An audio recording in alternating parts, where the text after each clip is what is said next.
அஜித்குமார் தான் குற்றவாளின்னு ஃபிக்ஸ் பண்ணி நகைக்காண்டி சொல்லலை.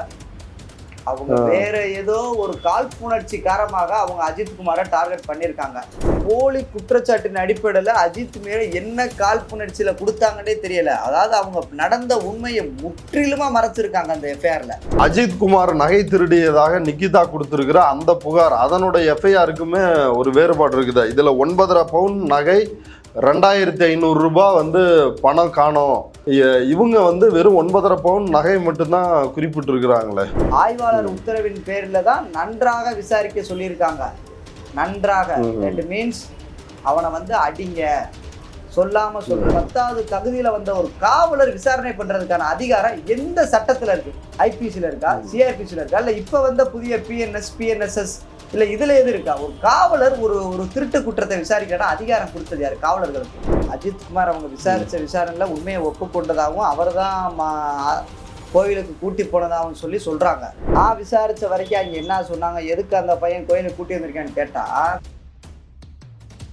இப்போ போஸ்ட்மார்ட்டம் ரிப்போர்ட்ல கொடூரமா இடது கையில் 3 முறை சிகரெட்டால் வைக்கப்பட்ட சூடு, மூளையில் இரத்த கசிவு, இதயம், நுரையீரல், கல்லீரல், இதில் எல்லாத்துலேயும் இரத்த கசிவு, அடித்த அடியில் தசைநார்கள் இதுவாகி சிதைக்கப்பட்டு அதுவே ரத்தமே விஷமாக மாறி ஒரு மரணம் நடந்திருக்கிறதா போஸ்ட்மார்ட்டம் ரிப்போர்ட் சொல்லுது. என்னென்ன முறையில் இந்த டார்ச்சர் அப்படின்றது அஜித்குமாருக்கு நடந்திருக்குது, இந்த சித்திரவதை?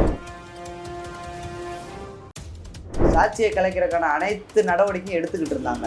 அந்த இதில் ஒன்று தான் நம்ம கோயில் சிசிடிவி ரூமுக்குள்ளே போய் கண்ட்ரோல் ரூமுக்குள்ளே டிவிஆரை எடுத்துகிட்டு போயிட்டாங்க.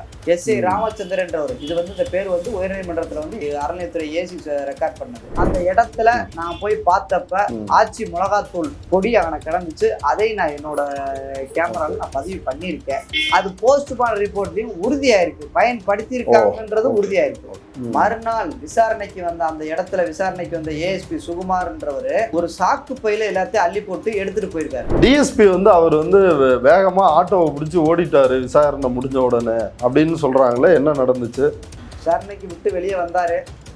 வெளியே வந்துட்டு பத்திரிகையாளர் நண்பர்கள் அவர் நோக்கி போவட்டியும் அவர் தன்னோட பயத்துல வழிபோக்கில் ஆட்டோவில் ஏறி போறதுக்கு முயற்சி பண்ணாங்க. வணக்கம். சிவகங்கை மடப்புறத்தை சார்ந்த அஜித்குமார் என்ற இளைஞரை காவல்துறை அடித்தே கொலை செய்தது நாட்டையே மிகப்பெரிய அதிர்ச்சிக்குள்ளாக்கியுள்ளது. இந்த சம்பவம் வெளிவருவதற்கு, வெளி உலகத்திற்கு தெரிவதற்கு நீதிமன்றத்தில் போய் இதை புகாராக கொடுத்து இன்றைக்கு வழக்காக மாற்றியதற்கு இப்படி ஒரு மிகப்பெரிய பங்கு வகித்தவர் திருப்புவனம் பகுதியை சார்ந்த இளம் வழக்கறிஞர் கார்த்திக் ராஜா.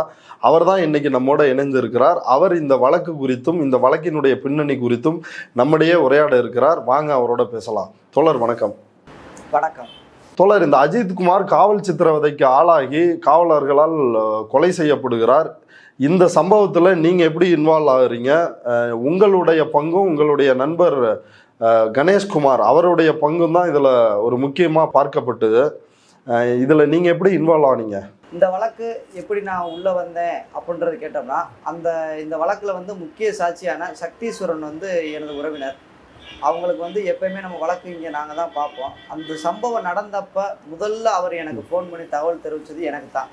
இந்த மாதிரி அஜித்குமார் அலுவலகத்துக்கு பின்னாடி அடித்ததில் அவர் மயக்கப்பட்டு விழுந்துட்டதாகவும் அவர் இறந்ததாக தெரிகிறதாகவும் சொல்லி எனக்கு ஃபோன் பண்ணாங்க. ஓகே. இந்த ஃபோன் ஒரு அலுவலகத்துலேருந்து நான் உடனே அலுவலகத்தை கூட்டிட்டு நான் உடனே கிளம்பி நான் மருத்துவமனைக்கு நான் போகிறேன். அதாவது நான் ஃபஸ்ட்டு அவங்க கொடுத்த தகவலின்படி நான் பாஸ்கரன் ஆஸ்பத்திரி பக்கத்தில் ஒரு கிளினிக் இருக்குது, அந்த கிளினிக்கு போகிறேன். அந்த கிளினிக்கு போனோடனே அந்த கிளினிக்குள்ள உள்ள டாக்டர்கிட்ட கேட்குறேன். கேட்டதில் அவர் என்ன சொல்லிட்டாங்க, அப்படி யாரும் கூட்டிகிட்டு வரல. நான் அந்த மாதிரி கேட்டேன் அப்படி யாரும் கூட்டிகிட்டு வரல அப்படின்ற மாதிரி தகவலை உறுதிப்படுத்தினாங்க. நான் உடனே அங்கேருந்து நான் என்ன பண்ணேன், அரசு மருத்துவமனைக்குள்ள போனேன்.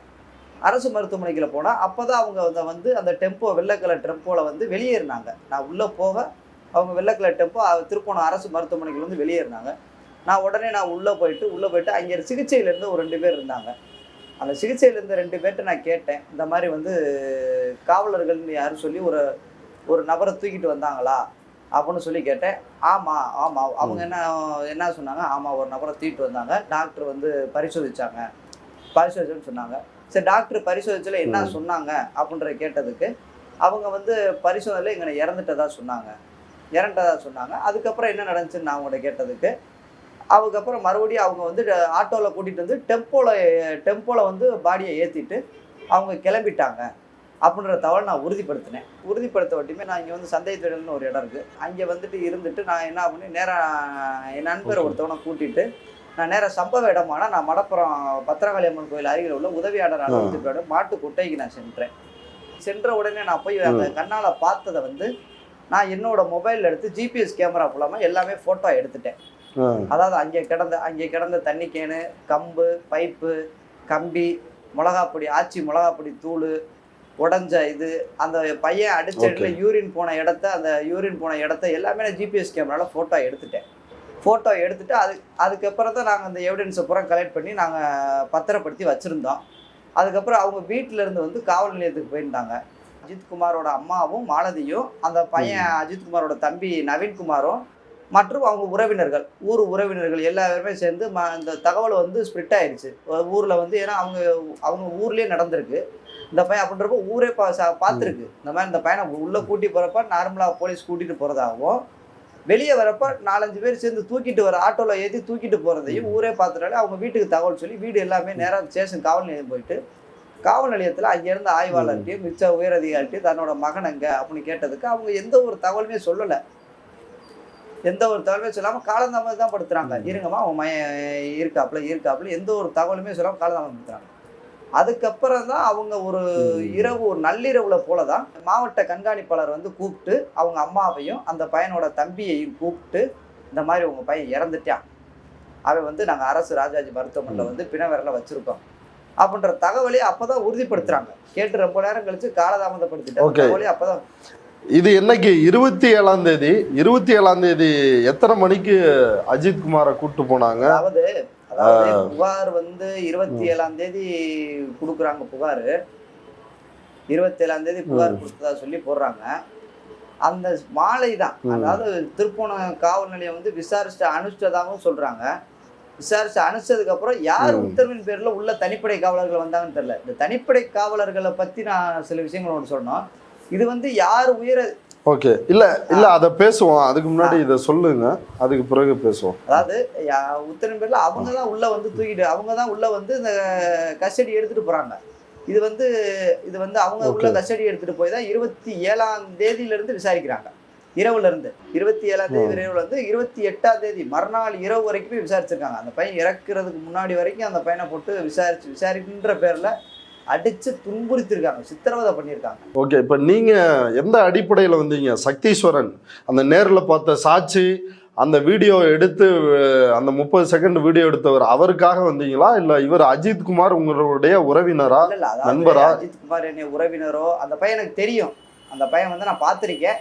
ஆனா அதுக்கு முன்னாடி நான் பேசுனதுல கொண்டதுல உறவினர் எந்த ஒரு இதுவுமே இல்லை. இருந்தாலும் நம்ம மனசு நம்ம ஊர்ல வந்து நம்ம வழக்கறிஞரா இருக்கோம். நம்ம ஊர்ல நான் எங்கேயும் நடந்து கேள்விப்பட்டிருக்கேன். ஆனா என் ஊர்ல இந்த மாதிரி நடந்த விஷயம் எனக்கு உண்மையிலே எனக்கு வந்து இன்ன வரைக்கும் என்னை தூங்க விடலை. இந்த மாதிரி சம்பவம் நடந்தது என்னை இன்ன வரைக்கும் நான் தூங்க விடலை. நான் ஒரு நாளைக்கே ஒரு 2 மணி நேரம் 3 மணி நேரம் தான் தூங்குற அளவுக்கு எனக்கு தூக்கம் இல்லை. எனக்கு அப்படியே ஒவ்வொரு நாளும் இந்த விஷயம் ஓடிக்கிட்டு இருக்கு. நான் வந்து தான் அதுக்கப்புறம் நான் அவங்க தகவலை உறுதிப்படுத்துறாங்க. காவல் நிலையத்தில் வந்து தகவலை உறுதிப்படுத்துறாங்க. அவங்க அம்மாட்ட கூப்பிட்டு தகவலை உறுதிப்படுத்துறாங்க.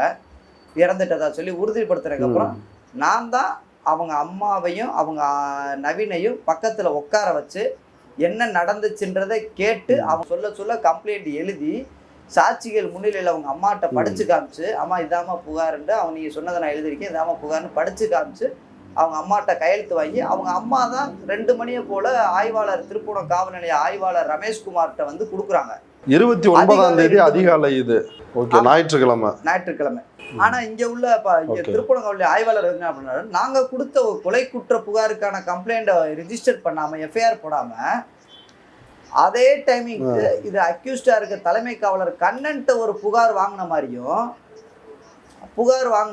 அந்த புகார், அதாவது வலிப்பு வந்து ஓடுறப்ப தடிக்கி விழுந்து வலிப்பு இருந்த மாதிரி அதை ஒரு எஃப்ஐஆர் ரெஜிஸ்டர் பண்றாங்க. குற்ற எண் 303/2025 கீழே அதை ஒரு எஃப்ஐஆர் ரெஜிஸ்டர் பண்ணி அவங்க நீதிமன்றத்தில் ப்ரொடியூஸ் பண்ணாங்க. அது மறுநாள் தான் நாங்கள் காணொலி எல்லாமே அடங்கியிருக்க விவரம் வந்து எங்களுக்கு தெரிஞ்சு நாங்கள் வந்து மூத்த வழக்கறிஞர் நம்ம ஹென்றி டிபன் சாரை சந்திச்சு இந்த உண்மைகளை தெரிவித்து நீதிமன்றத்தில் நானே மனுதாடுறான்.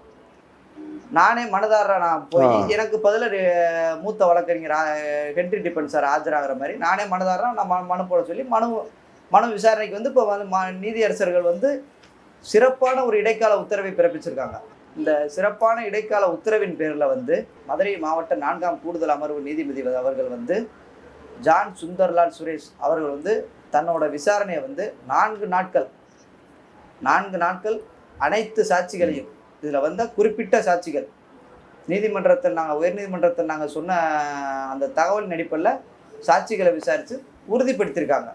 மேற்கொண்டு 2 நாட்கள் வந்து அவங்க அறிக்கை தயார் பண்ணி வரும் 8ஆம் தேதி வந்து அவங்க நீதிமன்றத்தில் தன்னோட அறிக்கையை சமர்ப்பி. ஓகே, இப்போ இந்த மதுரை மாவட்ட நீதிபதி ஜான் சுந்தர்லால் சுரேஷ் அவர் 4 நாள் விசாரணை நடத்தியிருக்கிறாரு. எத்தனை பேரை விசாரிச்சாரு, எவ்வளவு பேர் அவர்கிட்ட சாட்சி கொடுத்துருக்குறாங்க? அதாவது இப்போதைக்கு வந்து பாதிக்கப்பட்ட தரப்புலேருந்து சொல்லியிருக்காங்க. அது போக அஃபிஷியல் விட்னஸ்னா அந்த திருப்பூணம் அரசு மருத்துவர், அது போக பிண பரிசோதனை செய்த போஸ்ட்மார்ட்டம் பண்ண மதுரை அரசு மருத்துவர்கள், அது போக நம்ம official witness police ASP DSP இந்த வழக்கில் சஸ்பெண்ட் பண்ண செய்யப்பட்ட டிஎஸ்பி, திருப்பூணம் இப்போ காவல் நிலையத்தை சார்ந்த inspector, SI, SSI with constables இவங்கள்ட்ட பூராமே விசாரிச்சிருக்காங்க. விசாரித்து அவங்கள்ட்ட பூராமே வாக்குமூலம் பதிவு பண்ணியிருக்காங்க. பதிவு பண்ணி அது மட்டும் இல்லாமல் அந்த மொத்த சிசிடிவி காவல் நிலைய சிசிடிவி, இன்ஸ்பெக்டர், டிஎஸ்பி, எஸ்பி இவங்களுக்கான சிடிஆர் கால் ரெக்கார்ட்ஸு, அது மட்டும் இல்லாமல் இது கோவிலிருந்து எடுத்துகிட்டு போனதா டெக்னிக்கல் டீம் எடுத்துகிட்டு போனதா சொல்ல அந்த டிவிஆர், அதாவது மொத்த இது அடங்கிய டிவிஆரை வந்து நீதிபதிகிட்ட வந்து ஒப்படைச்சிருக்காங்க. ஓகே, இப்போ இந்த சிடிஆர் கால் டீட்டெயில் ரெக்கார்டு அது வந்து யாருடைய கால் ரெக்கார்ட்ஸ் எல்லாம் அதில் கொடுத்துருக்காங்க. அதாவது எஸ்பியோட கால் ரெக்கார்டு, எக்ஸ்பி, டிஎஸ்பி, இன்ஸ்பெக்டர், ஹையர் அஃபிஷியல்ஸ் 3 பேரோட கால் டீட்டெயில்ஸ் கொடுத்துருக்காங்க. ஓகே, நிக்கிதா வந்து இன்னும் அவங்க விசாரிக்கலை. இனிமேல் தான் அவங்க வந்து அடுத்த கட்ட உயர்நீதிமன்ற உத்தரவின் பேரில் அடுத்த கட்ட வர விசாரணை அதிகாரி தான் அதை வந்து விசாரிப்பாங்க. முழுமையான விசாரணை இப்போதைக்கு வந்து மாவட்ட நீதிபதி தற்காலிகமான தனது அறிக்கையை தான் அவங்க விசாரிச்சிருக்காங்க. ஏன்னா அவங்களுக்கு போதிய கால அவகாசம் எதுவுமே இல்லை. வேற ஐஓ அதாவது இன்வெஸ்டிகேஷன்ஸ் ஆஃபீஸர் தான் நீ அதை வந்து அனைத்துலேருந்து முதல்லேருந்து இறுதி வரைக்கும் எல்லா சாட்சிகளையும் விசாரிப்பாங்க. இதில் பதியப்பட்டிருக்கிற அந்த எஃப்ஐஆர் நீங்கள் குறிப்பிட்டீங்கல்ல, நாங்கள் புகார் கொடுத்தோம் கொலை வழக்கா பதிவு செய்ய சொல்லி, அந்த புகாரை வந்து எடுத்துக்காம தலைமை காவலர் கண்ணனை வைத்த ஒரு புகாரை கொடுத்து ரமேஷ்குமார் இன்ஸ்பெக்டர் வந்து ஒரு எஃப்ஐஆர் போட்டிருக்காருன்னு, அந்த எஃப்ஐஆர் நம்பர் 303/2025 அதில் பல்வேறு விஷயங்களை வந்து குறிப்பிட்டிருக்கிறாங்க. அதில் முதன்மையாக இப்போ எல்லாருக்கும் இருக்கிற கேள்வி, இந்த தனிப்படை விசாரணைக்கு உத்தரவிட்டது யார் அப்படின்னு.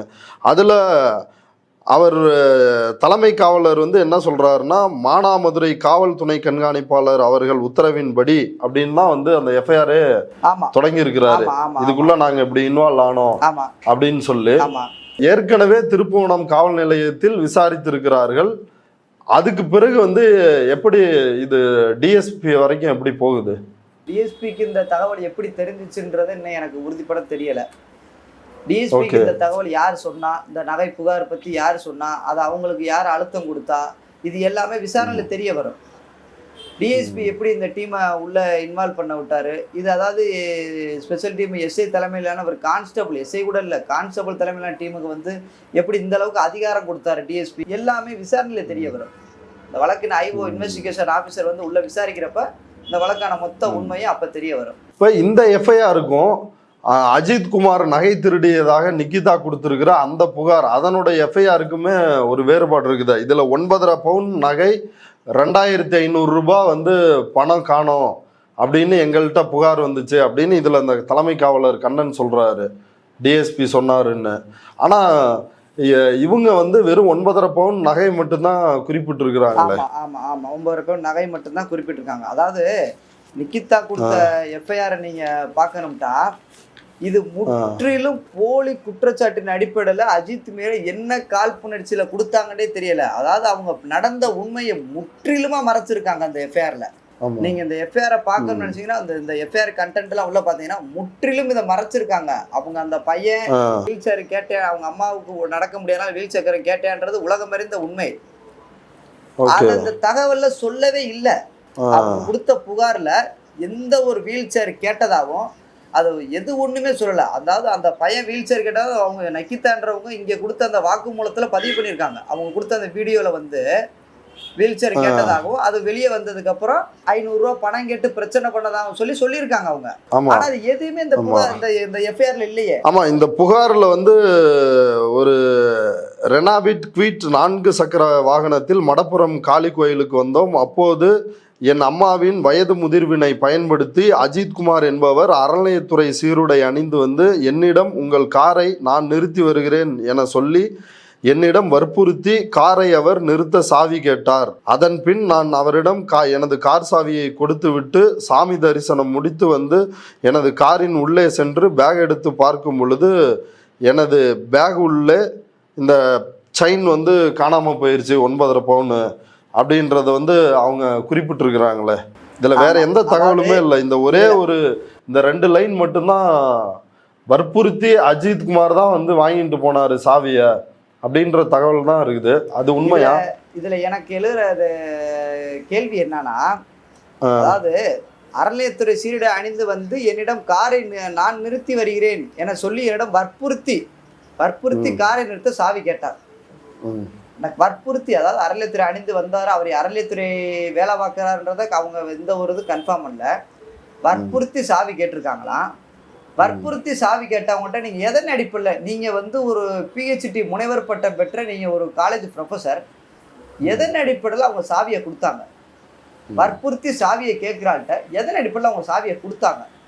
சரி, சாவியை கொடுக்குறாங்க, ஓகே, உள்ள காருக்குள்ள நகை இருக்கே அந்த தகவல் அவங்களுக்கு தெரியும்ல.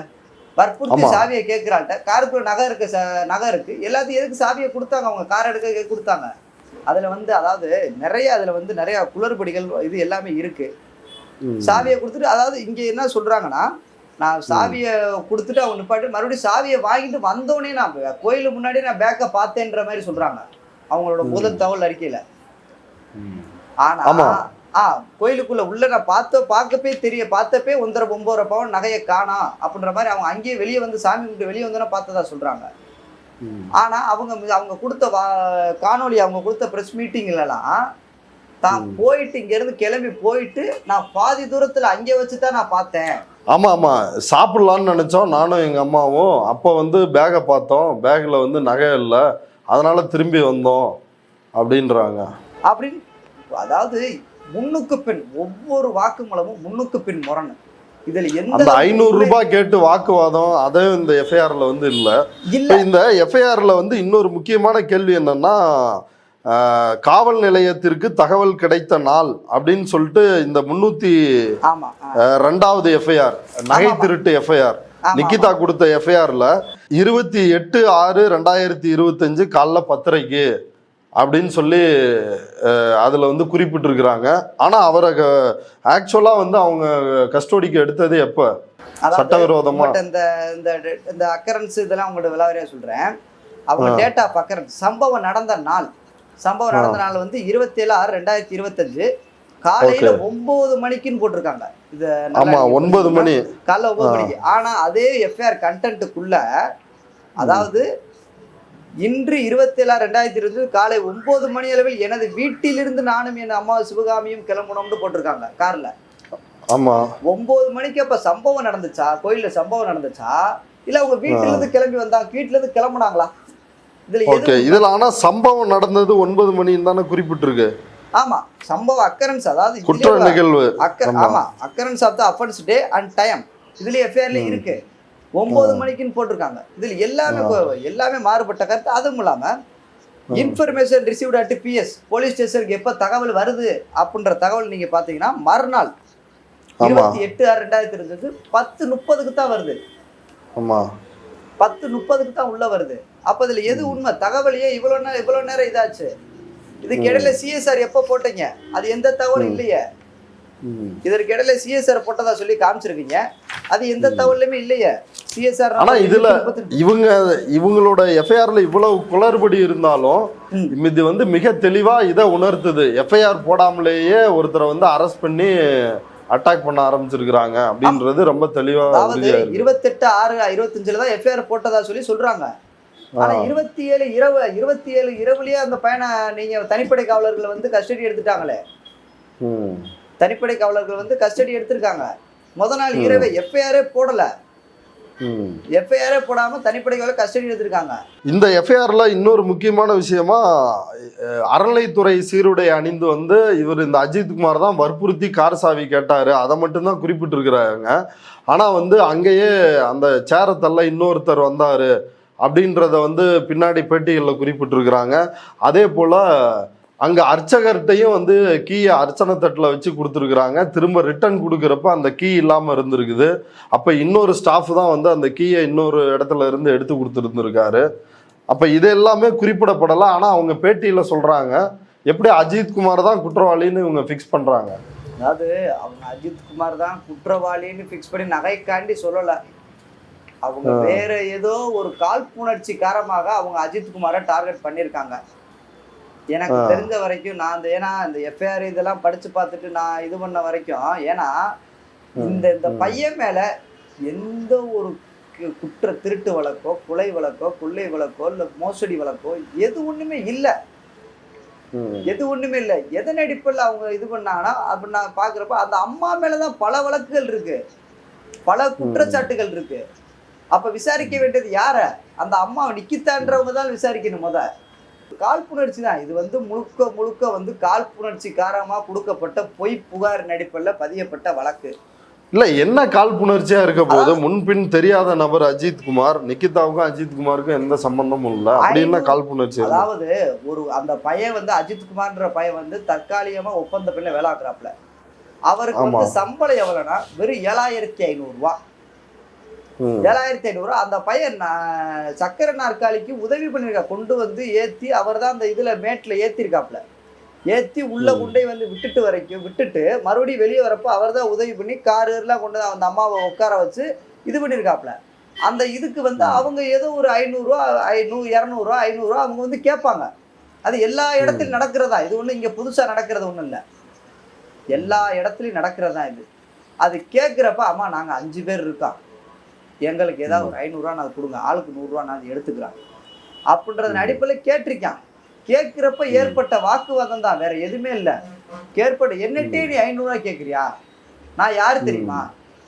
நான் என்ன வேலை பார்க்குறேன்னு தெரியுமா? எனக்கு யாராரு தெரியுமா? இது எல்லாத்தையும் கேட்டுதான் இந்த விஷயமே நடந்திருக்கு. இந்த இடத்துல நடந்த வாக்குவாதத்தின் அடிப்படையில் உன்னை இரு என்ன பண்றேன்னு பாரு. இந்த இடத்துல நடக்கிற வாக்குவாதத்தின் அடிப்படையில் தான் இதெல்லாம் பண்ணியிருக்காங்க. இதுக்கு சாட்சிகள் இருக்கா? ஏதாவது நேரில் பார்த்த சாட்சிகள்? நேரில் பார்த்த சாட்சிகள் வந்து அந்த இடத்துல இருக்காங்க. அதை நாங்க இப்பதான் கொஞ்சம் விசாரிச்சுக்கிட்டு இருக்கோம். அடுத்து இன்வெஸ்டிகேஷன் ஆபீசர் உள்ள வரப்ப அவங்களுக்கு நாங்க அடையாளப்படுத்துவோம், இவங்க இந்த சம்பவத்தை பார்த்தாங்க அப்படின்றத நாங்க அடையாளப்படுத்துவோம்.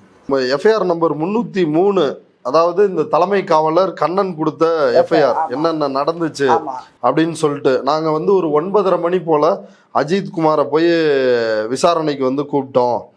அவர் வந்து விசாரணைக்கு வந்தார். அதில் வந்து ஒவ்வொருத்தரா சரவணன்ற நபர் வந்து காரை பார்க் பண்ணார் அப்படின்னு சொன்னார். அப்படி ஒரு நபரே இல்லை. அதுக்கு பிறகு வந்து அவரோட ஃப்ரெண்டு அருண் தான் வந்து காரை பார்க் பண்ணார் அப்படின்னு சொன்னார்.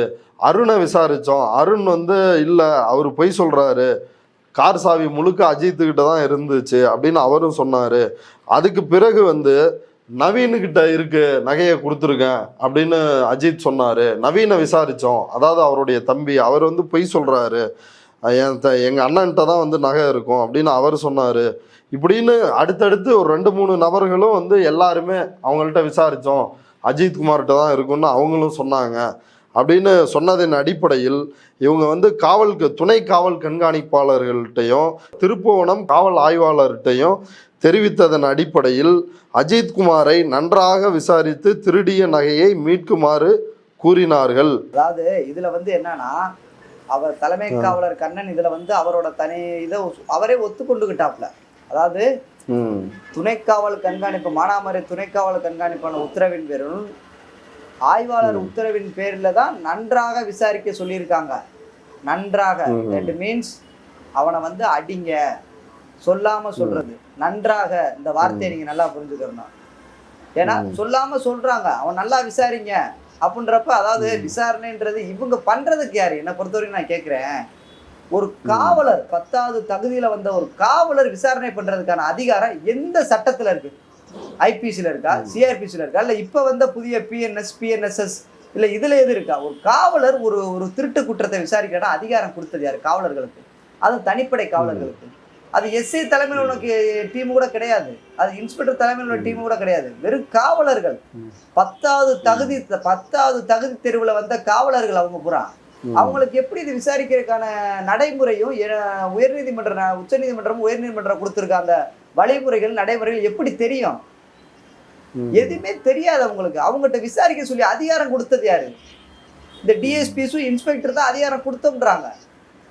அவங்களுக்கு விசாரிக்க சொல்லி அதிகாரம் கொடுத்தது யாரு? இந்த கேள்வியை நான் எழுப்புறேன். அடுத்து கடைசியா இப்படி மாறி மாறி பேசிட்டு நகையை அஜித்குமார் உண்மையை ஒப்புக்கொண்டு நகையை தான் திருடியதாகவும் திருடிய நகையை திருப்போணம் மடப்புறம் கோவில் அலுவலகம் பின்புறம் உள்ள மாட்டு கொட்டகையில் ஒளித்து வைத்திருப்பதாக கூறியதால் அங்கு சென்று நகைகளை தேடிய போது அஜித்குமார் அங்கு குவிந்து கிடந்த ஹாஸ்பிட்டாஸ் ஒவ்வொன்றையும் எடுத்து நகையை தேடிய போது கிடைக்கவில்லை. உடனே போலீசாரிடமிருந்து தப்பிக்கும் நோக்கத்தில் ஓடிய போது கால் இடறி கீழே விழுந்தவரை மீண்டும் பிடித்து விசாரித்து கொண்டு இருக்கும்போது மேற்கண்ட விசாரணை நபர்களை, அதாவது மற்ற நவீன், அருண், தினகரன் போன்றவங்களை ஒப்படைப்பதற்காக நான் போயிட்டு இருந்தேன். அப்போ பிரபு அப்படின்ற தலைமைக்கு இன்னொரு காவலர் ஃபோன் பண்ணி அஜித்குமார் என்பவர் மீண்டும் தப்பி ஓடி கீழே விழுந்து விட்டதாகவும் அவருக்கு வலிப்பு வந்து விட்டது என்றும் திருப்புவனம் மருத்துவமனைக்கு கொண்டு சென்று கொண்டு இருப்பதாகவும் தகவல் கூறினார்கள் அப்படின்னு சொல்றாரு. அஜித் தப்பிக்க முயற்சித்தார், அதுக்கு பிறகு கால் தவறி கீழே விழுந்து அவருக்கு வலிப்பு வந்துருச்சு அப்படின்னு சொல்றாங்க. அதுக்கு பிறகு நாங்கள் ஹாஸ்பிட்டல் எடுத்துட்டு போனோன்றாங்க. அதாவது அஜித்குமார் அவங்க விசாரிச்ச விசாரணையில் உண்மையை ஒப்புக்கொண்டதாகவும் அவர் தான் கோவிலுக்கு கூட்டி போனதாகவும் சொல்றாங்க. ஆமா, நான் விசாரிச்ச வரைக்கும் அங்க என்ன சொன்னாங்க, எதுக்கு அந்த பையன் கோயிலுக்கு கூட்டி வந்திருக்கான்னு கேட்டா, இவங்க வெவ்வேறு இடத்துல ஒரு நாள் ஃபுல்லா வெவ்வேறு இடத்துல விசாரிக்கிறாங்க. அந்த இடத்துல அவங்களோட அடி கேட்கறது கூட யாரும் இல்லை. ஏன்னா அந்த அளவுக்கு கொடுமையா சித்திரவதை பண்ணி விசாரிச்சிருந்திருக்காங்க. அதை கேட்கறது கூட ஆள் இல்லை. நம்மளை இந்த இடத்துல இங்க இருந்து நம்ம எப்படியாவது நம்ம ஆலயத்துக்கு, நம்ம வேலை பார்க்குற ஆலயத்துக்கு கூட்டி போயிட்டா நம்மளோட உயர் அதிகாரிகளோ நம்மளோட கூட பணிபுரிகிறோ நம்ம ஊருக்காரங்களோ நம்மளை காப்பாத்திடுவாங்க. நம்மளை அடிக்கிறது ஏன் அடிக்கிற அப்படின்றத கேட்பாங்க, அடிக்க விடாம பண்ணிடுவாங்க அப்படின்ற ஒரே காரணத்துக்காண்டி அந்த பையன் நான் கோயில்ல தான் இருக்கு வாங்க எடுத்துறேன்னு கோயிலுக்கு கூட்டி வந்திருக்கான். வேற எந்த ஒரு இதுவுமே இல்லை. அதாவது தனியா அடிச்சு நம்ம இது பண்றதுக்கு நம்மளை யாராவது காப்பாற்றணும், நம்ம ஊருக்குள்ள போகணும், நம்ம இருக்கிற இடத்துக்கு போகணும், நம்ம 4 பேர் கேட்டு காப்பாத்துன்ற எண்ணத்துல கூட்டி வந்திருக்கான். கூட்டிட்டு இந்த தகவலை சொல்லி இருந்திருக்காப்ல. நான் நீங்க வெளியில வச்சு அடிச்சீங்கன்னா இது பண்ணி இங்க யாராவது கேட்பாங்கன்றதுக்காண்டி சொல்லியிருக்காப்ல. ஆனா அது சொன்னதுக்கு அப்புறம் தான் மேற்கொண்டா தொடர்ச்சியா தாக்கி இருந்திருக்காங்க. தாக்குனதுல தான் அந்த பையன் ரொம்ப கடும் சித்திரவதை அனுப்பிச்சிருக்காப்ல. அந்த பையனாலே முடியல, தண்ணி இன்னி எதுவுமே கொடுக்கல. ஒரு சாட்சி ஒருத்தர் சொல்லிருக்காரு, நேரில் பார்த்தவர் அவர் பக்கத்துல போன அந்த டைம்ல அவருக்கு கஞ்சா புகை கஞ்சாவை கொடுத்து தான் அவரை இந்த அளவுக்கு டார்ச்சர் பண்ணிருக்கிறாங்க இல்ல அப்படின்னு ஒருத்தர் சொல்றாரு. அவர் சாட்சி கிடையாது, அவர் இந்த வழக்குல சாட்சி எதுவும் கிடையாது. அதாவது கஞ்சா கொடுத்தாங்கன்றது உண்மை எனக்கு தெரிஞ்சு எந்த அளவுக்கு உண்மை இல்லை. ஏன்னா அது போஸ்ட்மார்ட்டத்துல எந்த ஒரு ரிப்போர்ட்டும் வரல. இது எதன் அடிப்படையில் இந்த மாதிரி சொல்றாங்க அப்படின்றது எனக்கு தகவல் உறுதியா தெரியல. ஏன்னா போஸ்ட்மார்ட்டத்தில் அந்த எல்லாமே வந்திருக்கும். அந்த மாதிரி கஞ்சா கொடுத்ததோ இல்லை சரக்கு கொடுத்ததோ எந்த ஒரு ஆல்கஹாலோ எந்த ஒரு இதுவுமே அந்த பையன் உடம்புல இல்லை, போஸ்ட்மார்ட்டம் ரிப்போர்ட்ல இல்லை. அது உண்மை இல்லைன்னு நினைக்கிறேன். இப்போ போஸ்ட்மார்ட்டம் ரிப்போர்ட்ல கொடூரமா இடது கையில் 3 முறை சிகரெட்டால் வைக்கப்பட்ட சூடு, மூளையில் இரத்த கசிவு, இதயம், நுரையீரல், கல்லீரல் இதில் எல்லாத்துலேயும் இரத்த கசிவு, அடித்த அடியில் தசை நார்கள் இதுவாகி சிதைக்கப்பட்டு அதுவே ரத்தமே விஷமாக மாறி ஒரு மரணம் நடந்திருக்கிறதா இந்த போஸ்ட்மார்ட்டம் ரிப்போர்ட்டு சொல்லுது. ஆனால் இவங்க தப்பிச்சு ஓட முயற்சி செய்தார், கீழே கால் இடறி கீழே விழுந்தார், வலிப்பு வந்தது அப்படின்னு குறிப்பிட்டிருக்கிறாங்க. தப்பிச்சு ஓடுறன்னு சொல்றாங்க. தப்பிச்சு ஓடுற உடம்புல ஏது இத்தனை காயம்ன்ற கேள்வி எங்கேயும் எழலையே. தப்பிச்சு ஓடணும்னு சொல்றாங்களே, உடம்புல ஏது இத்தனை காயம்? சிகரெட்டை சூடு ஏது? மூளையில எப்படி ரத்த கசிவு வந்துச்சு? இதை யாரும் இப்ப கேட்கலையே. அவங்க தப்பிச்சு ஓடணும்னு அதை தான் சொல்றேல. அவங்க தப்பிக்கணும்ன்றதுக்காண்டி அவங்க முதல் தகவல் அறிக்கை முற்றிலும் உண்மைக்கு புறம்பானது. அவங்க கொடுத்துருக்க முதல் தகவல் அறிக்கை முற்றிலும் உண்மைக்கு புறம்பானது. என்னென்ன முறையில இந்த டார்ச்சர் அப்படின்றது அஜித்குமாருக்கு நடந்திருக்குது இந்த சித்திரவதை? இல்ல, அதாவது என்னென்ன முறையில் நடந்திருக்குன்றத வந்து நான் நேரடியா பார்க்கல. ஓகே. நான் நேரடியா பார்க்கல. நேரடியா பார்த்தவங்க வந்து மாவட்ட நீதிபதி விசாரணையில சொல்லியிருக்காங்க. அது முழுமையா நான் வந்து விசாரணை முடியாம நான் முழுமையா அவங்களோட மீடியால பகிர்ந்துக்கிற முடியாது. ஓகே. ஏன்னா அது வந்து நான் விசாரணையில வந்து கான்ட்ரவர்சி ஆகும். ஓகே. நான் அதனால கொஞ்சம் அதை வந்து நான் முழுமையா பகிர்ந்துக்கிற முடியாது என்னால. ஏன்னா நான் நேரடியா பார்க்காம நான் பார்த்ததா சொல்ல முடியாது. நான் அதுல வந்து என்னோட பார்ட் ஏதோ நான் அதை மட்டும்தான் நான் சொல்ல முடியும். இல்லை, இதில் வந்து மிளகாய் பொடி வந்து இந்த டார்ச்சருக்கு சித்திரவதைக்கு பயன்படுத்தப்பட்டிருக்குது. அவருடைய பிறப்புறுப்பில் அவருடைய வாயில் கண்ணில் இப்படியெல்லாம் மிளகாய் பொடி வந்து இருந்துருச்சு அப்படின்னு ஒரு குற்றச்சாட்டு வந்து இருக்குது. போஸ்ட்மார்ட்டம் ரிப்போர்ட்லேயும் ப்ரௌன் கலரில் ஒரு திரவ பொருள் செரிமானமாகாத நிலையில் அவருடைய வயிற்றில் இருக்குது அப்படின்னு ஒரு இடைக்கால இந்த போஸ்ட்மார்ட்டம் ரிப்போர்ட்டில் வந்து சொல்லியிருக்கிறாங்க. இது உண்மையில் இது பயன்படுத்தப்பட்டதா மிளகாய் பொடி? அதாவது உண்மையில் பயன்படுத்தப்பட்டதா என்று வந்து நான் கண்ணால பார்க்கல. ஆனா அந்த இடத்துல நான் போய் பார்த்தப்ப ஆச்சி மிளகாத்தூள் பொடி அங்கே கிடந்துச்சு. அதை நான் என்னோட கேமரால நான் பதிவு பண்ணியிருக்கேன். அது போஸ்ட்மார்ட்டம் ரிப்போர்ட்லயும் உறுதியாயிருக்கு, பயன்படுத்தியிருக்காங்கன்றது உறுதியாயிருக்கு. இப்போ கோவில்ல இந்த அஜித்குமார் வந்து போலீஸார் வந்து அடித்தது இந்த விவகாரங்கள்லாம் சிசிடிவில பதிவாயிருக்குதா? அதையும் வந்து இப்போ காவல்துறை கைப்பற்றி விட்டது. ஏற்கனவே கோர்ட்டுக்கு வர்றதுக்கு முன்னாடியே கைப்பற்றிட்டாங்கன்னு ஒரு குற்றச்சாட்டு இருந்துச்சு. அதுல என்ன நடந்தது? அதாவது சம்பவம் அந்த பையன் இறந்து மறுநாள் வந்து ஞாயிற்றுக்கிழமை போல மடப்புறத்தில் பெரும் ஒரு இதாக இருந்துச்சு. பெரும் பிரச்சனையா, பெரும் பதற்றமான சூழ்நிலையாக அங்கே நிலை வந்துச்சு. அந்த டயத்தில் சாட்சியை கலைக்கிறதுக்கான அனைத்து நடவடிக்கையும் எடுத்துக்கிட்டு இருந்தாங்க. அந்த இதில் ஒன்று தான் நம்ம கோயில் சிசிடிவி ரூமுக்குள்ளே போய் கண்ட்ரோல் ரூமுக்குள்ளே டிவிஆரை எடுத்துகிட்டு போயிட்டாங்க. எஸ்ஐ ராமச்சந்திரன்றவர். இது வந்து இந்த பேர் வந்து உயர்நீதிமன்றத்தில் வந்து ஏசி அறநிலையத்துறை ஏசி ரெக்கார்ட் பண்ணது. ஓகே.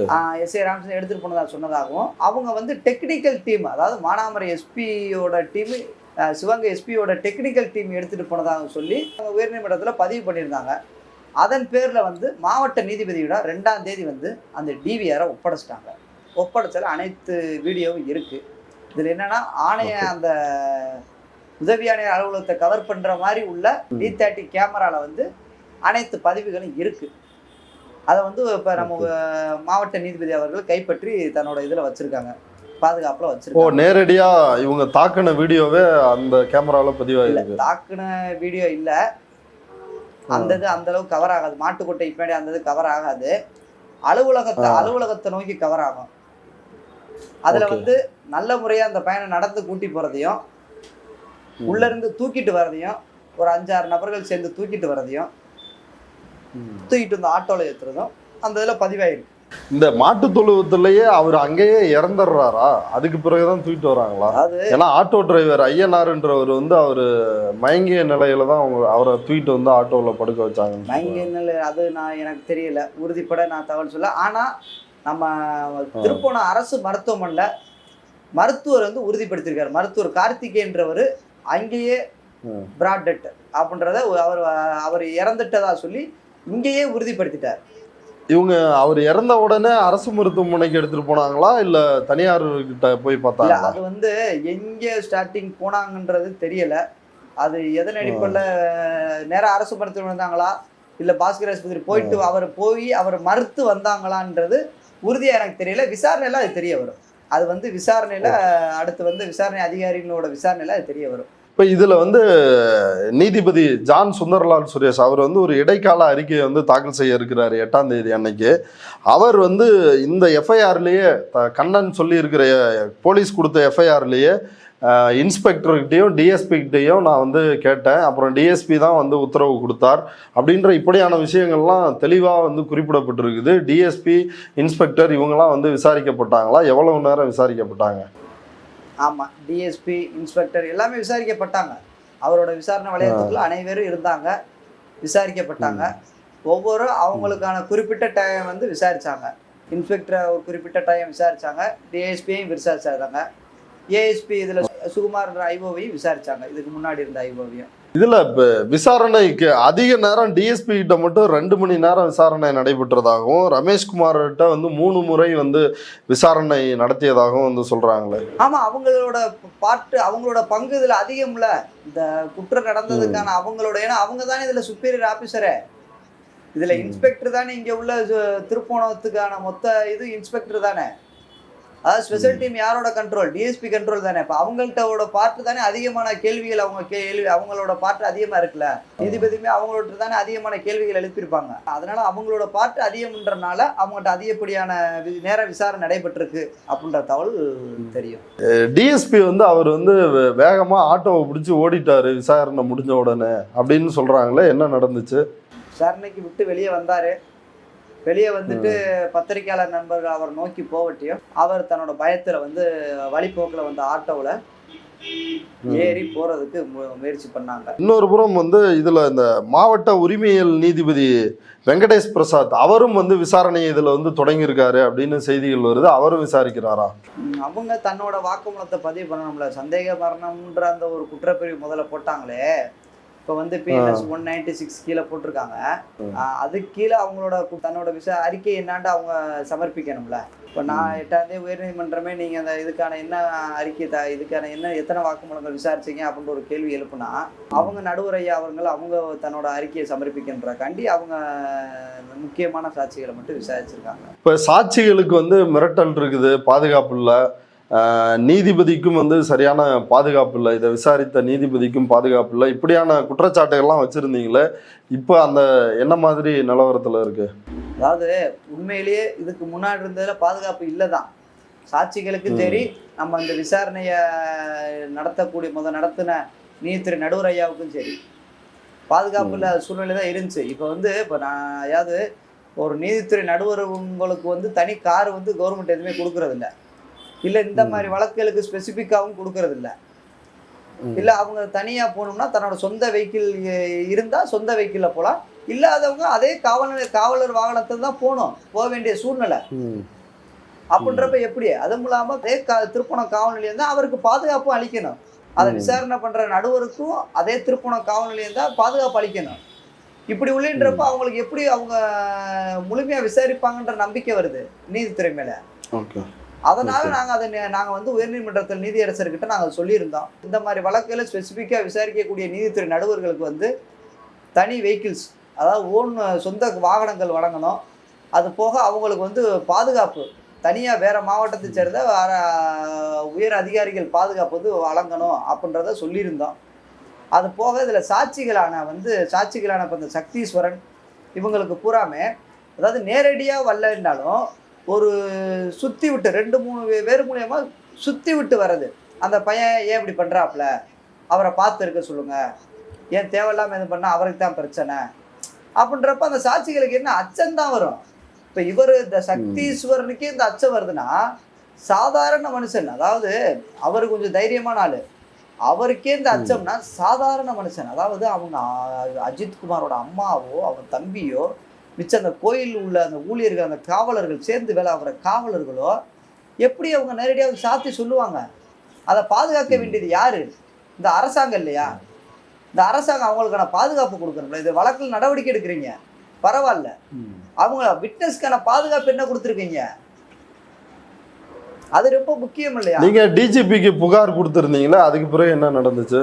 அதாவது டிஜிபிக்கு புகார் டிஜிபிக்கு மட்டும் கொடுக்கல, டிஜிபிக்கு, தென்மண்டல ஐஜிக்கு, உயர்நீதிமன்ற பதிவாளர் அனைவருக்கும் கொடுத்துருந்தோம் புகார். கொடுத்த மேலே மறுநாள் வரைக்கும் எந்த நடவடிக்கையும் இல்லை. அதனால இந்த உண்மையை வந்து பத்திரிகையாளர் நண்பர்கள் வாயிலாக சொல்லித்தான் ஆகணும் அப்படின்ற கட்டாயத்தின் பேர்ல தான் அவர் வந்து சொன்னது.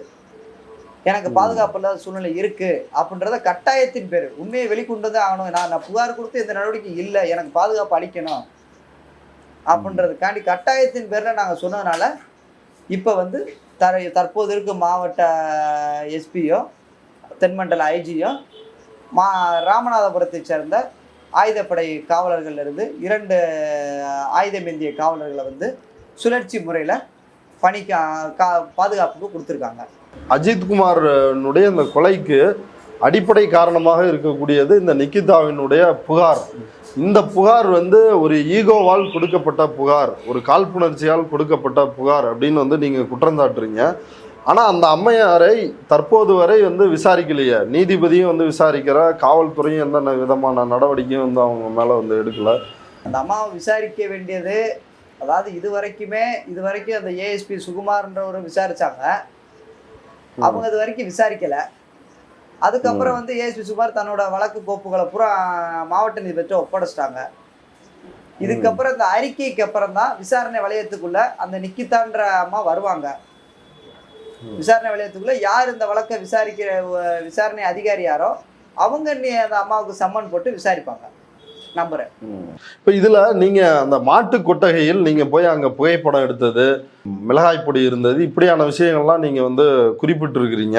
இப்ப இந்த சாட்சிகளை வந்து அழிக்க முயற்சித்தார்கள் இந்த தடயங்களை அப்படின்னு ஒரு குற்றச்சாட்டை வச்சிருந்தாரு. அதை யார் செஞ்சது, அது பின்னணியில் யார் இருந்தாங்க? அதாவது நான் போய் நாள் போய் சம்பவ இடத்தை நான் பார்வையிட்டு எல்லாத்தையும் என்னோட இதில் நான் ஜிபிஎஸ் கேமரா மூலியம் லொக்கேஷன் டைம் எல்லா மூலியமாக ரெக்கார்ட் பண்ணிட்டேன். மறுநாள் விசாரணைக்கு வந்த அந்த இடத்துல விசாரணைக்கு வந்த ஏஎஸ்பி சுகுமார்ன்றவர் ஒரு சாக்கு பையில எல்லாத்தையும் அள்ளி போட்டு எடுத்துட்டு போயிருக்காரு.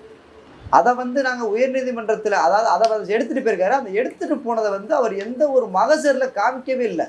இந்த மாதிரி நான் அத்தாச்சின்னு ஒன்று தயார் பண்ணுவாங்க, அதை கைப்பற்ற பொருட்கள், இந்த மாதிரி நாங்கள் அந்த இடத்துல இருந்து இன்னென்ன பொருட்கள் கைப்பற்றிருக்கோம்ட்டு அதை தன்னோட இதில் காமிக்கவே இல்லை. அந்த எதையில கிடந்த அந்த சின்ன சின்ன துகள்கள் உள்ள பிளாஸ்டிக் துகள்களை மட்டும் கைப்பற்றதா சொல்லி தன்னோட மகசரில் காமிச்சிருக்காங்க. அதான் உயர்நீதிமன்ற நீதியரசர் எஸ்.எம். சுப்பிரமணியன் ஐயா அவர்கள் வந்து கேள்வி எழுப்புனாங்க. எங்க இவ்வளவுதானா, மிச்சதெல்லாம் எங்க அப்படின்னு கேள்வி எழுப்ப அவங்க என்ன எது ஒன்றும் அவங்களால பதில் சொல்ல முடியலை அரசு தரப்புல இருந்து. அதுக்கப்புறம் தான் இந்த அந்த ஆர்டர்லேயே அவங்க ஐயா அவர்கள் உயர்நீதிமன்றம் கொடுத்த இடைக்கால உத்தரவுலேயே இந்த மாதிரி அவர் ஏஎஸ்பி சுகுமார்ன்றவர் தன்னோட ஒரு சாக்குப்பையில் வந்து இது எல்லாத்தையும் எடுத்துகிட்டு போயிருக்காரு சொல்லி மென்ஷன் பண்ணியிருக்காங்க அப்படின்றத தெரிஞ்சு தனியாக ஒரு மகசர் தயார் பண்ணி நம்ம நீதித்துறை நடுவர் நீதிமன்றத்தில் ஒப்படைச்சிருக்காங்க. 2ஆம் தேதி ஒப்படைச்சிருக்காங்க. நிக்கிதாவினுடைய இந்த பின்னணி அப்படின்றது வந்து ஒரு பெரிய கேள்வியாகவே இருக்குது. அவங்களுடைய முகநூல் பக்கம் அது முழுக்க பாஜகவிற்கு ஆதரவாக, இந்துத்துவாவிற்கு ஆதரவாக, அண்ணாமலைக்கு ஆதரவாக அவ்வளவு பதிவுகளை போட்டிருக்கிறாங்க. இன்னொரு புறம் வந்து 2011 அவங்க மேலே பல்வேறு வழக்குகள் வந்து இருக்குது. எல்லாரும் வந்து அந்த எஃப்ஐஆரையே வெளியிட்டு புகார் சொல்லிட்டு இருக்கிறாங்க. இப்போ வரைக்கும் நடவடிக்கை எதுவும் இல்லை, பணம் எங்களுக்கு கிடைக்கல அப்படின்னு சொல்லிட்டு இருக்கிறாங்க. இதெல்லாம் நீங்கள் வந்து எப்படி பார்க்குறீங்க? இவங்களுக்கு பின்னாடி யார் இருக்கிறாங்க? உங்களுக்கு நீங்கள் களத்தில் போராடிட்டு இருக்கிறீங்க, உங்களுக்கு ஏதாவது தகவல் கிடைச்சதா? அதாவது அவங்க அரசியல் கட்சியில் இருக்காங்களா இல்லையா அந்த தகவல் எனக்கு தெரியாது. நான் எந்த அரசியல் கட்சியும் சாராதவன். நான் தனியாக நிற்கிறனால தான் இந்த அளவுக்கு எனக்கு அரசியல் கட்சி சார்ந்தா நேரம் என்னையும் ஒரு இதை சொல்லியிருப்பாங்க. நான் தனியாக உண்மையாக நிற்கிறனால தான் இந்த அளவுக்கு என்னால் தொடர்ந்து போராட முடியுது.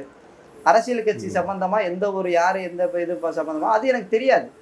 தெரியாத ஒரு தகவலை நான் அவங்ககிட்ட வந்து சும்மா இதுக்குன்னு சொல்லக்கூடாது. அது எனக்கு தெரியாது. இப்போ இந்த அஜித் குமார் இறந்தாருல்ல, அவருடைய குடும்பம், அவருடைய பின்னணி என்ன, இந்த கொலை அந்த குடும்பத்தில் ஏற்படுத்தி இருக்கிற பாதிப்பு என்ன? அது அஜித் குமாரோட அப்பா பாலகுருன்றவர் வந்து 2004 இறந்துட்டாரு. 2004 இறந்ததுக்கப்புறம் அவங்க அம்மா தான் இந்த 2 குழந்தைகளுமே வளர்த்து வந்திருக்காங்க. ரொம்ப கஷ்டப்பட்டு தான் வளர்த்துருக்காங்க. அவங்க சின்ன சின்ன கூலி வேலைகள் பார்த்து ரொம்ப கஷ்டப்பட்டு தான் 2 பேர்த்தையும் வளர்த்து வந்திருக்காங்க. இப்போ அவங்க வளர்ந்து வந்து அவர் அஜித்குமார் 10வது முடிக்க படிக்க வச்சுருக்காங்க. நவீன்குமாரை ஒரு ஐடிஐ முடிக்க படிக்க வச்சுருக்காங்க. அவங்க வளர்ந்து வந்து தான் இப்போ அவங்க கொஞ்சம் ஒரு ஏதோ 2 பேருமே ப்ரைவேட் கம்பெனி தான். ப்ரைவேட் கம்பெனியில் மாதம் 7,000 10,000 சம்பாதிக்க ரொம்ப வறுமையின் கொடியில் இருந்து வந்த குடும்பம் இது. ரொம்ப பாவம் அவங்களாம். ஒன்றும் அவங்க அம்மாவெல்லாம் அந்த ஒரு கணவர் தான் இல்லை, தன்னோட மூத்த மகனே இப்படி பண்ணிட்டாங்கன்ற மன வேதனையில் என்ன அவங்க இருக்காங்க. அவங்க இதுலேருந்து மீள்றதுக்குன்னு எத்தனை வருஷம் ஆகும்னு தெரில. அந்த அளவுக்கு அவங்க பெரும் மன உளைச்சல். அவங்களும் அவங்க தம்பியும், அவங்க தம்பி அந்த அளவுக்குலாம் அண்ணனை அடிச்சதை கண் முன்னாடி பார்த்தா அவெல்லாம் நீ எத்தனை வருஷம்லாம் அதை அவன் கண்ணில் இருந்து மறையாது. அந்த அளவுக்கு அவெல்லாம் ரொம்ப அவன் தம்பி ரொம்ப பாதிக்கப்பட்டிருக்காங்க. அது என்னால் எதுவும் அவங்கள பற்றி ரொம்ப இது நம்மள அவங்க எந்த அளவுக்கு துயரத்தில் இருப்பான்னு எனக்கு நினச்சி பார்த்தா எனக்கே ரொம்ப வேதனையாக இருக்குது. இப்போ சிபிஐ விசாரணைக்கு முதலமைச்சர் வந்து சொல்லியிருக்கிறாரு. சிபிஐ வந்து சரியா விசாரிப்பாங்கன்னு நம்புறீங்களா? ஏற்கனவே ஸ்டெர்லைட் கேஸு, அதாவது சிபிஐயோட விசாரணையில எங்களுக்கு வந்து முழுமையான நம்பிக்கை இல்லை. அப்படி சிபிஐ விசாரணை சரியா நடந்தாலும் அது இன்னமும் காலதாமதத்தை கொண்டு போகும்ன்றது எங்களோட நிலைப்பாடு. அது ரொம்ப காலதாமதத்தை ஏற்படுத்தும். எங்களுக்கு வந்து இப்போ நாங்கள் என்னோட பெட்டிஷனில் நாங்கள் கேட்டிருக்கிறது சிபிசிஐடி விசாரணை தான் கேட்டிருக்கோம். சிபிஐ விசாரணை நாங்கள் கேட்கவே இல்லை. நாங்கள் அதைத்தான் அடுத்து 8ஆம் தேதி நாங்கள் எங்களோட வாதமாகவே எடுத்து வைப்போம். எங்களுக்கு வந்து சிபிஐ விசாரணை வேண்டாம், சிபிசிஐடியை நீதிபதி தலைமையிலான ஒரு குழு வந்து விசாரிக்கணும் அப்படின்ற விதத்தை நாங்கள் வாதமாகவே எடுத்து வச்சு கேட்க போகிறோம். எங்களோட வாதத்தை நாங்கள் நீதிமன்றத்தில் நாங்கள் இது பண்ண போகிறோம். எங்களுக்கு வந்து சிபிஐ விசாரணையில் வந்து முழுமையான நம்பிக்கை இல்லை. சாத்தாங்குள வழக்கு 5 வருஷமாக தான் நடக்குது. இன்ன வரைக்கும் அதுக்கு ஒரு தீர்ப்பு வரல. அதில் என்ன தீர்ப்புன்றது 5 வருஷமா வரல. பாதிக்கப்பட்ட 2 உசுறு என்னாச்சு? அது 2 உசுருக்கு இன்ன வரைக்கும் ஒரு தீர்வு வரலையே, நீதி வரலையே. நீதி என்னாச்சு? 5 வருஷமா ஆகுது.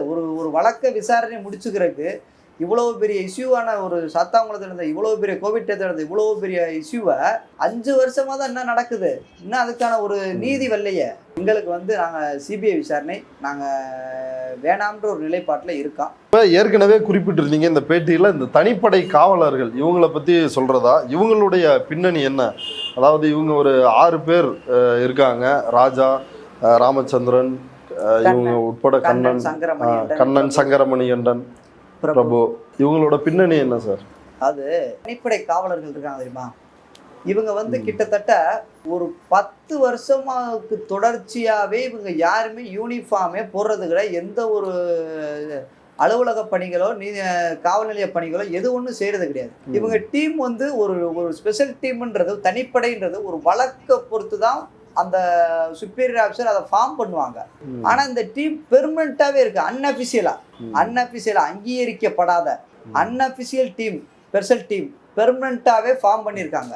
இந்த டீமால பாதிக்கப்பட்ட, அதாவது பேர், அதாவது நிறைய இளைஞர்கள் பாதிக்கப்பட்டிருக்காங்க. பல சித்திரவதைகள் அனுபவிச்சிருக்காங்க. பொய் வழக்கு, எந்த ஒரு வழக்கு பின்னணியும் இல்லாம பொய் வழக்குல பல பேர்த்த இந்த தனிப்படை காவலர்கள் வழக்குல இழுத்து விட்டுருக்காங்க.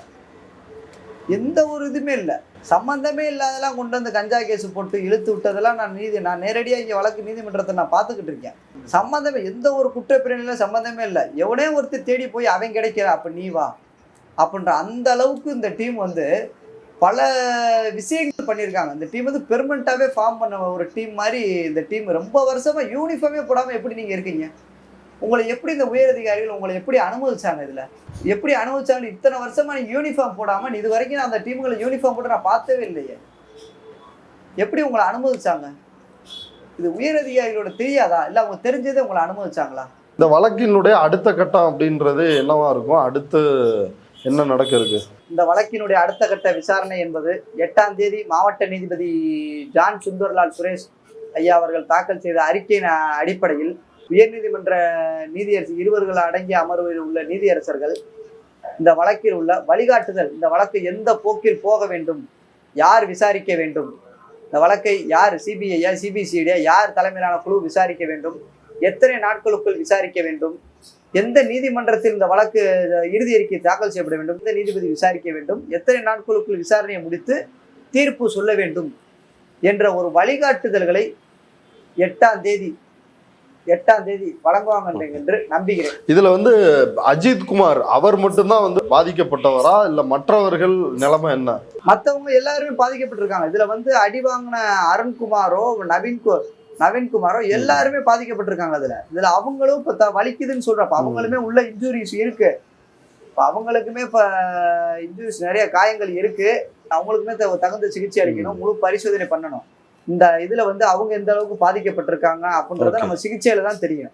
பரிசோதனை பண்ணி சிகிச்சையில தான் தெரியும் அவங்க எந்த அளவுக்கு. ஆனா அவங்களுமே இந்த வழக்குல வந்து காயப்பட்ட நபர்கள், அவங்களும் இந்த வழக்குல வந்து துன்புறுத்தப்பட்டிருக்காங்க, பாதிக்கப்பட்டிருக்காங்க. இப்ப பாதிக்கப்பட்ட அஜித் குமார் அவருடைய குடும்பத்தினருக்கு வந்து வீட்டுமனை பட்டா அரசு தரப்புல கொடுத்துருக்குறாங்க. 5 லட்சம் நிதி உதவி, அப்புறம் அரசு வேலையை அவருடைய தம்பி நவீனுக்கு வந்து உறுதிப்படுத்தி இருக்கிறாங்க. இந்த அரசினுடைய இந்த நடவடிக்கையெல்லாம் எப்படி பார்க்குறீங்க? அப்புறம் இந்த 5 காவலர்களை கொலை வழக்காக பதிவு செய்து அவர்களை வந்து கைது செய்தது. எஸ்பி காத்திருப்போர் பட்டியல், டிஎஸ்பி சண்முக சுந்தரம் அவர் வந்து பணியிடை நீக்கம், இந்த நடவடிக்கைகள்லாம் ஒட்டுமொத்தமாக எப்படி பார்க்குறீங்க? அதாவது இந்த நடவடிக்கை வந்து வரவேற்கத்தக்கது. ஆனா அந்த அரசாங்கத்திட்ட இருந்து இன்னும் பெரிய நடவடிக்கை நாங்க எதிர்பார்க்கிறோம். நீதியரசர்கள், உயர்நீதிமன்ற நீதியரசர்களே அதான் சொல்லியிருக்காங்க. இன்னும் அரசாங்கத்திட்ட இருந்து இன்னும் மேற்கொண்டு நாங்க நடவடிக்கைகளை எதிர்பார்க்கிறோம். அவங்க வேலை கொடுத்துருக்காங்க, பெரிய விஷயம். அவங்க உண்மையிலேயே வரவேற்கத்தக்கது. அந்த பையன் வாழ்க்கையில அடுத்த கட்ட ஒரு நகர்வு நோக்கி போக வரவேற்கத்தக்கது. இந்த வீட்டு பணி பட்டா கொடுத்துருக்காங்க. இந்த பட்டா வந்து ஊருக்கு ஒதுக்குப்புறமா கிட்டத்தட்ட 2 கிராமத்தை தாண்டி உள்ள இருக்கு. இன்னும் எத்தனை வருஷம் ஆனாலும் அந்த பக்கம் வீடே வராது. இவங்க மட்டும்தான் தனியா வீடு கட்டி இருக்கணும். அந்த மாதிரி ஒரு சூழ்நிலை இருக்கு. அரசாங்க சார்பா எந்த ஒரு நிதியுமே இந்த குடும்பத்துக்கு கொடுக்கல. திமுக கட்சி சார்பா 5 லட்சம் கொடுத்துருக்காங்க. அரசாங்க சார்பா இந்த குடும்பத்துக்கு எந்த ஒரு நிதியுமே இது வரைக்கும் தரல. அதுவும் இல்லாம முதலமைச்சர் காணொலியில போன்ல அழைச்சு பேசியிருக்காங்க. ரொம்ப பேசி அவரே ஒத்துக்கொண்டுகிட்டார். சாரின்னு கேட்டப்ப இது குற்றம் தான், இது வந்து என்னோட ஆட்சியில் நடந்த ஒரு குற்றம் தான்றதை ஒத்துக்கிட்டாப்ல அப்படின்றது அதையே நான் பெரிதாக நினைக்கிறேன். ஆனா நேர்ல வந்து இந்த குடும்பத்தை பார்க்கணும். முதலமைச்சரோ துணை முதலமைச்சரோ நேர்ல வந்து இந்த குடும்பத்தை பார்த்து ஆறுதல் சொல்லணும். ஏன்னா அவங்க நேர்ல வந்து பார்த்து கொடுக்குற ஆறுதல் தான் இன்னும் அவங்களுக்கு கொஞ்சம் நம்பிக்கை கொடுக்கும். போன்ல பேசுறதை விட நேர்ல வந்து பார்க்கணும் அப்படின்றத நான் கேட்டுக்கிறேன். இதுல வந்து திமுகவினர் அங்க வந்து அவங்களோட ரோல் என்னவா இருந்துச்சு? அவங்களோட ரோல் வந்து கட்சிக்கு அவப்பெயர் வந்துடக்கூடாது, கட்சிக்கும் ஆட்சிக்கும் அவப்பெயர் வந்துடக்கூடாது அப்படின்றதுக்காண்டி அவங்க வந்து சில வேலைகள் பண்ணாங்க. அது ஊருக்கே தெரிந்த உண்மை. அது அங்கே ஞாயிற்றுக்கிழமை இருந்த அவ்வளவு பேருக்கு தெரிந்த உண்மை என்ன நடந்திருக்கு அப்படின்றது அது விசாரணையில முழுமையா வெளியே. ஓகே தோழா, இப்ப இந்த வழக்குல இப்ப உங்களை பற்றி சொல்லுங்களேன். இந்த வழக்குல நீங்க ஈடுபடுவதற்கு என்ன காரணம்? இன்னொன்னு, நீங்க எப்ப சட்டம் படிச்சீங்க, பதிவு செஞ்சிருக்கிறீங்க, உங்களுடைய பின்னணியை சொல்லுங்களேன். நான் இதே திருப்புவனத்துல அரசு பள்ளியில தான் படிச்சு, நான் மதுரை அரசு சட்டக்கல்லூரியில் 18 to 25ஆம் ஆண்டு 5 ஆண்டு சட்டப்பிரிவில் வந்து படித்து முடிச்சுட்டு போன வருஷம் தான் 2024 தான் நான் வழக்கறிஞராக பதிவு பண்ணிட்டு நான் திருப்புவனம் வந்து மாவட்ட உரிமையில் மற்றும் நீதித்துறை நடுவர் நீதிமன்றம், இந்த நீதிமன்றத்தில் வந்து நான் வழக்கறிஞராக பணிபுரிஞ்சுக்கிட்டு இருக்கேன். பணிபுரிஞ்சுக்கிட்ட இந்த வழக்கில் வந்து இந்த ஒரு சம்பவம், அதாவது நான் அலுவலகம் திருப்புவனத்தில் வந்து அறப்போர் சட்ட அலுவலகம் என்ற ஒரு அலுவலகம் வச்சிருக்கேன். நான் என்னோட நோக்கமே பாதிக்கப்பட்டவங்க பக்கம் நிற்கணும் அப்படின்றதான் முழுமையான நோக்கம். நான் எங்கெங்கேயோ நடந்ததை கேள்விப்பட்டிருக்கேன். ஆனால் நம்ம ஊரில் நம்ம தெரிஞ்ச ஒரு விஷயம் இப்படி நடந்திருக்கு அப்படின்றத என்னால் உண்மையிலேயே அன்னைக்கு இன்ன வரைக்கும் எனக்கு தூக்கம் வரல. எனக்கு அந்த அளவுக்கு நான் பெரும் மன உளைச்சல் இருக்கேன். அதனால இந்த வழக்குல நான் ஒரு முழுக்க நீதியின் பக்கம் நின்று இவங்களை வழக்க சீர விசாரிச்சு இவங்களுக்கு தண்டனை பெற்று தர வரைக்கும் நான் ஒருபோதும் நான் அந்த வழக்குல நான் உறுதியா நிற்பேன். அவங்க அம்மாவுக்கும் அவங்க தம்பிக்கும் உறுதுணையா நின்று வழக்க நடத்துறதுக்கு முழு ஒத்துழைப்பு கொடுத்து நான் வழக்கை மேற்கொண்டு நடத்தி போவேன் அப்படின்றத நான் உறுதியா சொல்றேன். பாதிக்கப்பட்டவங்களுக்காக நானும் வழக்கறிஞர் கணேஷ்குமார் என்ற தோழரும் நாங்கள் அந்த வழக்கை மேல் நடத்தி கொண்டு போவோம் அப்படின்றத நாங்கள் உறுதியாக நிற்கிறோம். உங்களோட முயற்சிகள் வெற்றி பெற வாழ்த்துக்கள் தோழர். இவ்வளவு நேரம் நம்முடைய பார்வையாளர்களுக்காக நேரத்தை ஒதுக்கி விரிவாக இந்த வழக்கு, எஃப்ஐஆர், போஸ்ட்மார்ட்டம் ரிப்போர்ட், இதில் என்ன நடந்தது, இது எல்லாத்தையும் விரிவாக பதிவு செய்தமைக்கு மிக்க நன்றி. அடுத்ததாக இதில் தொடர்ந்து அப்டேட் வர்றப்போ நம்ம இது குறித்து பேசலாம்.